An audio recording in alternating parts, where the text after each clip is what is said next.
은혜로우신 하나님, 오늘도 새날을 주시고 하나님을 예배하며 복된 날 하루의 삶을 열게 하심에 감사합니다.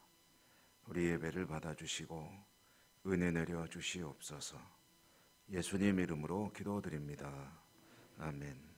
301장입니다. 찬송가 301장, 통일 찬송가는 460장.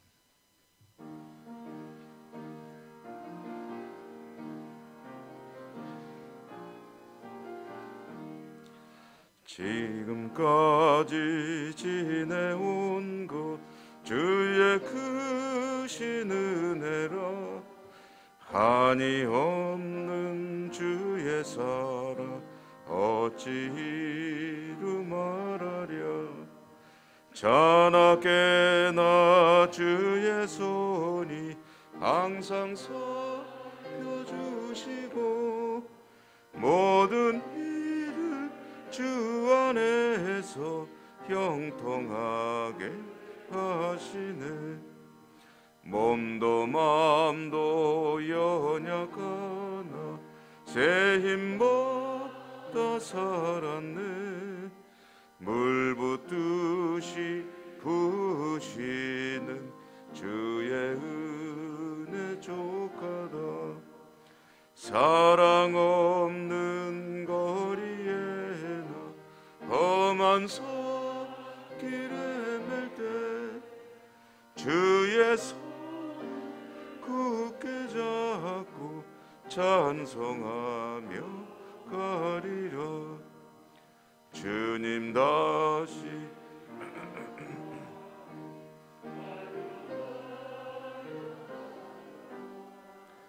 무거운 짐 주께 맡겨 벗을라도 멀잖네. 나를 위해 예비하신 고향 집에도 아버지 품 안에서 영원토록 살리라. 오늘 창세기 37장 12절입니다.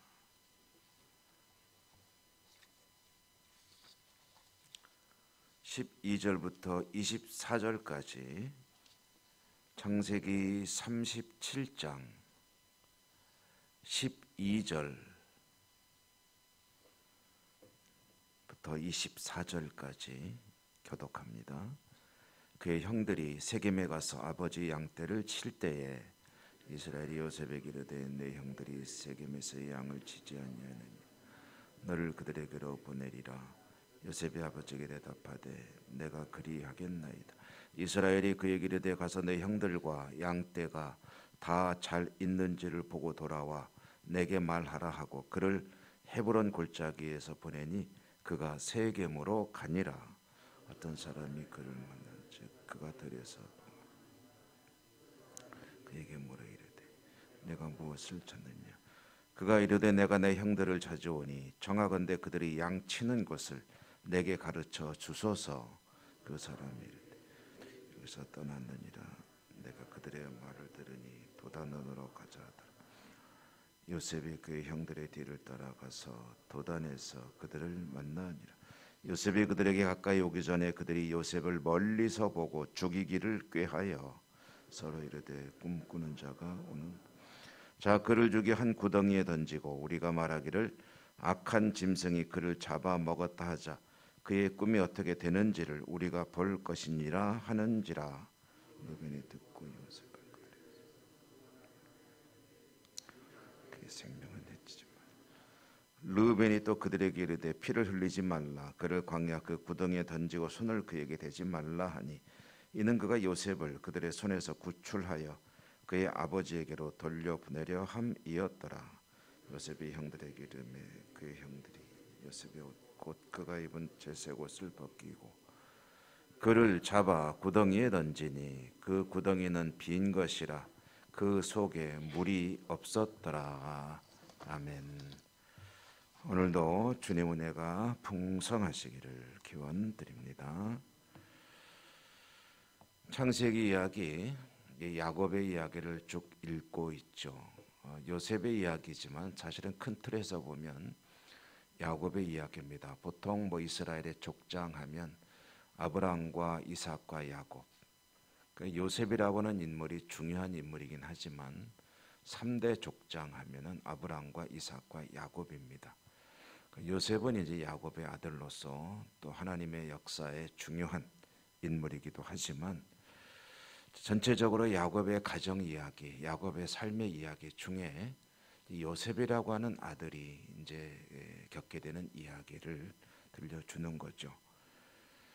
야곱이 이스라엘의 실질적인 조상이다. 그리고 그는 약점이 많은 인간이었다는 거. 여러 가지로 문제가 있었지만 그의 가정 개인의 삶을 보면은 아들로서 썩 좋은 아들이 아니었죠. 그리고 형제 간에도 보면 동생으로서 형에게 썩 좋은 동생이 아니었습니다. 그리고 또 한 남편으로서 보면은 남편으로서도 썩 그렇게 좋은 남편이라고 할 수가 없고요. 아버지로서는 어땠느냐 하면 아버지로서도 역시 낙제점이었다. 자녀들을 많이 잘 키워낸 그런 아버지이긴 하지만 가장 큰 가정의 어려움을 가져온 원인은 편애였습니다. 아들들을 편애함으로 아들들 사이를 아주 안 좋게 만든 아버지죠. 그의 편애로 형제간의 불행 그리고 형제간의 미움이 생기게 되는데 어느 정도냐면은 죽이고 싶을 만큼 죽여버리고 싶다 하는 생각이 늘 가슴속에 있을 만큼 형제들 간의 사이를 특별히 어머니에 따라서 다른 그 형제들의 사이를 아주 악하게 만든 그런 아버지입니다. 근데 더 큰 문제는 그런 거를 모르고 있다는 거예요. 자기가 어떤 아버지인지 모르고 있다는 사실. 그걸 어떻게 하느냐? 오늘 이야기의 그 면모가 여실히 드러나고 있죠. 요셉을 형들이 양치고 있는 뜰에 다녀와라 하고 심부름을 보냅니다. 그런데 그 형들이 양치고 있는 그 뜰이 그 집 앞에 있는 언덕 하나 넘어가면 되는 가까운 곳이냐? 아닙니다. 거리가 얼마나 떨어진 곳이냐면은 지금 이 야곱이 살고 있는 곳은 헤브론이라고 하는 동네인데 이 형들이 양치러 가 있는 곳은 세겜이라는 곳입니다. 그럼 헤브론하고 세겜 사이는 얼마나 떨어졌느냐 하면은 약 한 80km 정도 떨어진 곳입니다. 요즘 같으면은 차로 달리면 1시간이면 가겠죠. 그런데 그 당시에는 걸어 다닐 때니까 그럼 며칠 길입니까? 최소한 사나흘 길 3박 4일로 부지런히 가야 갈 수 있는 그런 곳에 지금 요셉의 나이가 몇 살이냐 하고 보니까 17살이라고 가르쳐주고 있죠. 17살짜리 소년을 3박 4일간의 그 길을 위험합니다. 그 길을 따라 형들이 양치는 곳에 형들이 잘 있나 가서 보고 와라 라고 보내는 것은 이거 상식적으로 이해할 수 없는 그런 일을 아버지가 하고 있는 거죠. 정말 위험한 길이기도 하거니와 무엇보다도 형들이 얼마나 요셉을 미워하는지 전혀 눈치도 못 채고 있었기 때문에 이런 심부름을 보낸 게 아니겠느냐 하는 것이죠. 요셉이 아버지의 심부름을 갑니다. 그래서 80km 떨어진 세겜까지 가서 무사히 당도했는데 세겜에 형들이 없는 거예요. 그래서 어디 갔지 여기까지 왔는데 어디 갔지 근데 왜 이렇게 멀리 갔을까 하면은 그 양들은요 풀 따라다니는 양치기거든요. 그러니까 헤브론에는 그때는 풀이 없다는 얘기. 그러니까 북쪽으로 가야 이제 풀이 있기 때문에 북쪽으로 가다 보니까 이제 세겜까지 갔는데 거기도 이제 풀이 신통치 않았던 거죠. 그러니까 더 북쪽으로 간 겁니다. 어디로 갔나 하고 모르겠다 어디로 갔지 하는데 우연히 한 사람을 만나서 그 사람에게 형들의 정보를 들었습니다. 내가 보니까 도단으로 간다고 그러던데 그래서 다시 요셉은 거기서 도단까지 추가해서 가게 되는데, 그러면은 또 세겜에서 도단까지는 거리가 얼마나 되느냐 하면은 20km입니다. 20km도 하루 종일 가야 되는 거리죠. 다시 20km, 집에서 100km 떨어진 도단까지 이제 아마 지쳤을 겁니다. 그렇게 허우적허우적거리며 걸어갔을 터인데, 그때 이제 멀리서 야곱이 나타나는 것을 형들이 보고 쫙 알아봅니다. 어떻게 알아봤을까요? 평범한 옷을 입고 있습니까? 채색 옷을 입고 있다 그랬죠. 그러니까 채색 옷을 입었다는 얘기는 요즘으로 치면은 다 같이 무명으로 아주 허옇거나 검었거나 아니면 회색이거나 색깔 없는 옷을 입고 살 때 아주 화려한 옷을 입고 있다, 이렇게 비유를 해보면 될 것입니다.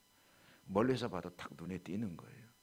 형들이 양을 치며 있다 보니 멀리서 화려한 애가 하나 나타났는데 보니까 동생인 거예요. 이야, 이거 참 절호의 기회로구나.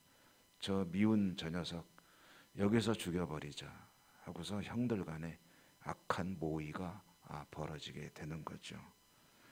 죽이기로 형들이 모의하고 있을 때, 그때 이제 그 르우벤의 맏형이죠, 맏아들인데, 르우벤이 그나마 이제 이성적으로 생각을 한 모양입니다.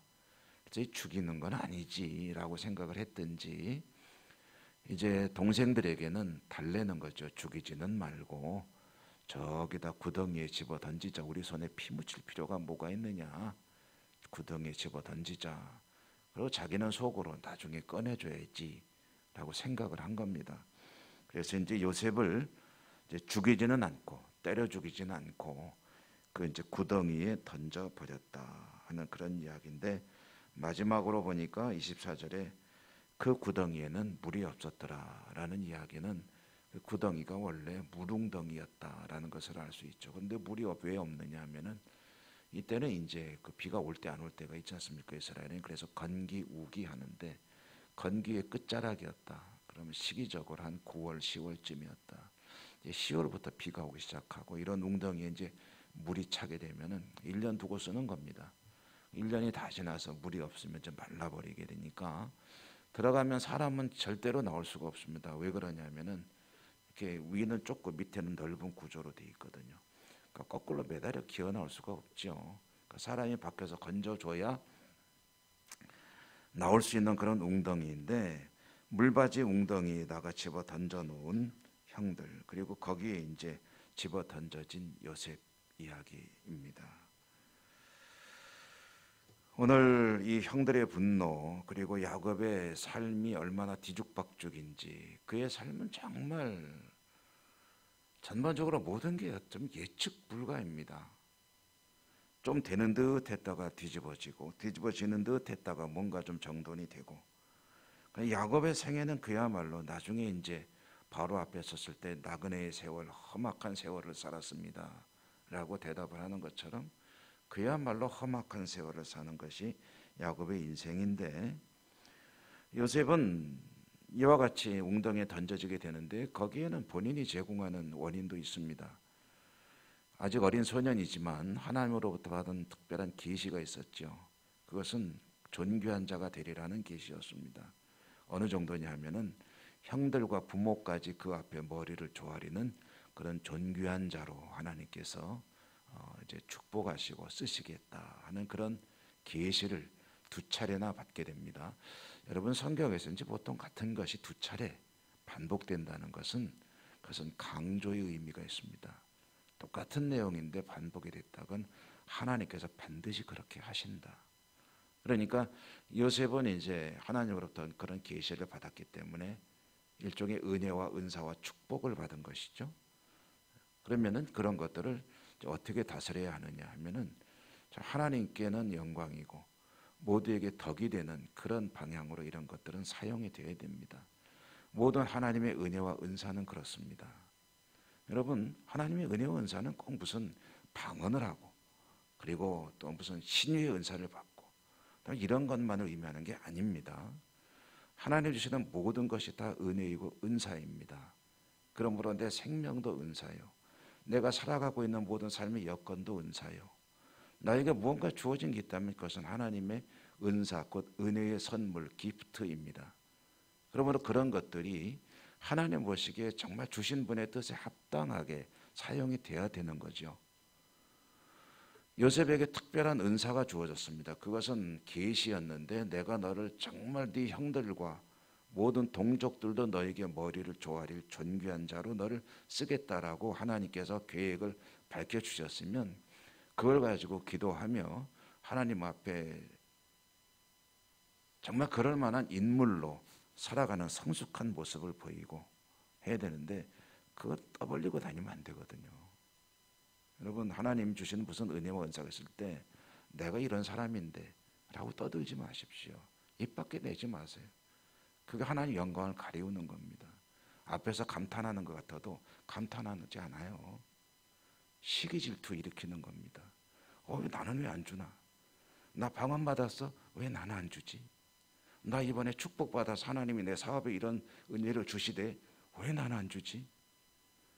여러분, 그런 것들을 하나님의 영광과 덕스러운 그 일을 위해 사용하라고 하나님 주시는 거지, 자랑하라고 가서 나 이런 사람이 우쭐하라고 주시는 게 아니라는 거죠. 그러나 요셉이 어린 소년이라는 것을 감안해서 그렇다 치더라도 형들의 이와 같은 처사는 또 이건 절대 있어서는 안 될 일이죠. 미움은 사람을 죽이는 것입니다. 미움 자체가 죽입니다. 주님께서 말씀하셨죠. 미워하는 것은 사람을 죽이는 것입니다. 미움을 가지고서 해결하지 않고 있으면 계속해서 나는 살인자로 살아가는 것과 다르지 않다는 것이 주님의 해석입니다. 그러므로 늘 마음속에 응어리를 가지고 있으면 풀어내야 돼요. 그게 자기를 죽이는 겁니다. 사람이 생각만 가지고 상대방에게는 아무런 해를 끼치지 못해요. 자기는 지금 그 독에 죽어가고 있는 것을 모르는 거예요. 누군가를 미워하면 안 됩니다. 사랑해야 되고 그를 위해서 기도해야 되고 그것이 우리에게 주어진 사명이거든요. 하나님은 야곱을 지켜주시고 축복하고 이렇게 뒤죽박죽인 집안이고 모든 삶인데 근데 하나님은 이 모든 것을 다 선으로 바꾸십니다. 그러니까 사람은 그래도 하나님은 모든 것을 합력하여 선을 이루신다고 하시잖아요. 우리는 부족하지만 하나님은 우리의 모든 삶을 통해서 좋은 것들을 만들어 가고 계십니다. 그러나 그게 하나님 원하시는 건 아니죠. 하나님이 비록 그렇게 만들기는 하시지만 하나님이 원하시는 것은 그것은 아닙니다.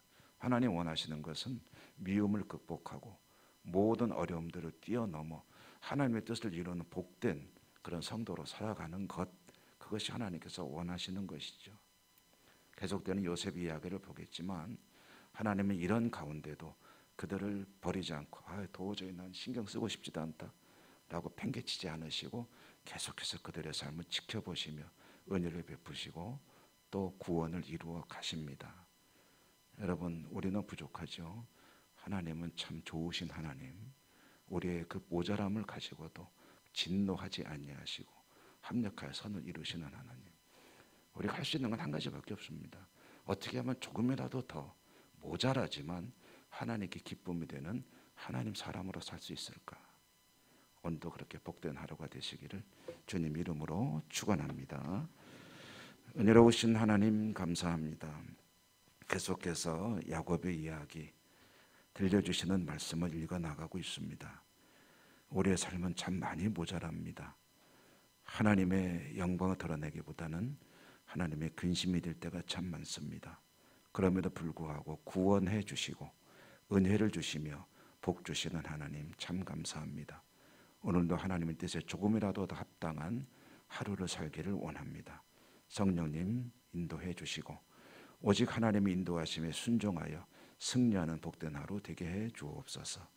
예수님 이름으로 감사하고 기도 올리옵나이다. 아멘. 하늘에 계신 우리 아버지, 아버지의 이름을 거룩하게 하시며 아버지의 나라가 오게 하시며 아버지의 뜻이 하늘에서와 같이 땅에서도 이루어지게 하소서. 오늘 우리에게 일용할 양식을 주시고 우리가 우리에게 잘못한 사람을 용서하여 준 것 같이 우리 죄를 용서하여 주시고 우리를 시험에 빠지지 않게 하시고 악에서 구하소서. 나라와 권능과 영광이 영원히 아버지의 것입니다. 아멘. 오늘도 주신 말씀을 인하여 기도하시고 여러분의 소원과 우리가 함께 기도하는 여러 가지 기도 제목들을 하나님께 간구해 주시기 바랍니다. 특별히 아픈 분들에 대한 기도, 우리 주위에 한투명하는 분들이 너무 많으시죠. 여러분 그분들을 위해서 간절한 마음으로 하나님께 기도해 주시기 바라고요. 여러 가지 어려움 당한 분들, 그리고 교회와 나라와 민족 회복과 해외 선교지와 지구촌의 평화를 위해서도 우리 교회 학교 환절기 우리 연세 높으신 우리 성도님들 많으신데 건강을 위해서도 기도해 주시기 바랍니다. 다 같이 주여 한번 힘차게 부르고 기도하겠습니다. 주여